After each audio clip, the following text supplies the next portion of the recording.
স্বাস্থ্য সংস্থার প্রধান তেদ্রোস আধানম গেব্রেয়াসুসের পালানোর একটি ভিডিও ভাইরাল হয়েছে। দ্য টেলিগ্রাফ সম্প্রতি ভিডিওটি প্রকাশ করে এর পেছনের কারণ ব্যাখ্যা করেছে। ভিডিওটি সিসিটিভি ক্যামেরায় ধারণ করা হয়েছে।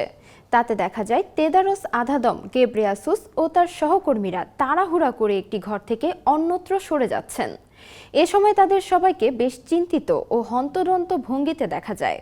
তাদের আশেপাশের লোকজনও উদ্বিগ্ন হয়ে চারপাশে নজর রাখছিলেন। টেলিগ্রাফ জানায় ভিডিওটি ইয়েমেনের সানা বিমানবন্দরের। সেখানে ইসরায়েলের বিমান হামলার সময়কার দৃশ্য ক্যামেরায় উঠে এসেছে। বিশ্ব স্বাস্থ্য সংস্থার প্রধান এবং তার সহকর্মীদের তাৎক্ষণিক তৎপরতা তাদের অল্পের জন্য মৃত্যুর হাত থেকে রেহাই দিয়েছে। তেদ্রোস আধানম গেব্রেয়াসুস ও তার সহকর্মীরা একটি ফ্লাইটের অপেক্ষায় বিমানবন্দরে অপেক্ষা করছিলেন। তেদ্রোস স্বাভাবিক সময়ের মতো সোফায় বসে অপেক্ষা করছিলেন। এ সময় বিমানবন্দরে অস্বাভাবিক ছোটাছুটি ও আওয়াজ লক্ষ্য করে এক সহকর্মী তেদ্রোসের পাশে এসে দাঁড়ায়।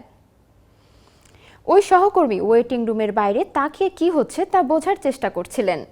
এমন সময় বিস্ফোরণের শব্দে অন্যান্য সহকর্মী ও তেদ্রোসের নিরাপত্তা কর্মীরা এগিয়ে এসে তাকে ঘিরে ওয়েটিং রুম থেকে অন্যত্র সরিয়ে নেন। সে সঙ্গে ওই ঘরে থাকা অন্যরাও দ্রুত বেরিয়ে যান। বৃহস্পতিবার ২৬ ডিসেম্বর ওই হামলার খবর নিশ্চিত করে হুতি। ইসরায়েলি বিমান হামলায় সানা বিমানবন্দরের নিয়ন্ত্রক টাওয়ার ক্ষতিগ্রস্ত হয়েছে, যার ফলে বিমানবন্দরটির কার্যক্রম পরিচালনায় অক্ষম হয়ে পড়েছে বলে জানিয়েছে ইয়েমেনের সাংবাদিক হুসেন আল বুখাইতি। পাশাপাশি আল দাইলামি সামরিক ঘাঁটি এবং হোদেইদা বিদ্যুৎ কেন্দ্রেও হামলা হয়েছে।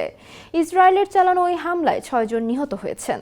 হুতিদের আল মাসিরা টিভি এই হামলাকে ইসরায়েলি আগ্রাসন হিসেবে আখ্যা দিয়েছেন। তবে ইসরায়েল এখন পর্যন্ত এই বিষয়ে কোনো মন্তব্য করেনি।